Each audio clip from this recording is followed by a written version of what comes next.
Non-emergency calls would have had to wait until an officer was available.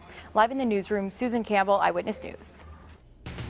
We are working developing news tonight on the potential impact of the proposed pension settlement. A deal was announced last week that would end a lawsuit challenging Rhode Island's landmark pension reforms and restore some benefits for retired state workers. And right now, the first in a series of meetings is just getting underway for state workers and retirees to learn more about the proposed settlement before they can vote on it.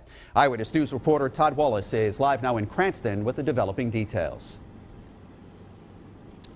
And Mike, the meeting actually got started right at about 5 o'clock in this building right behind me. It is the first of at least a dozen informational meetings. Active and retired public employees can attend around the state on the proposed pension lawsuit settlement. Now, of course, the settlement was highly controversial and spawned a lot of protest all across the state. The deal was reached between lawyers for the state and plaintiffs groups representing union and non-union workers and retirees after more than a year of closed-door negotiations. But for it to be finalized, it will have to win approval on 2 rounds of voting by the public employees, the ruling of the Superior Court judge overseeing the case, and then finally the General Assembly. There is a lot to learn and understand before all of those votes, which is why these meetings are so very essential. I think understandably there's a lot of questions.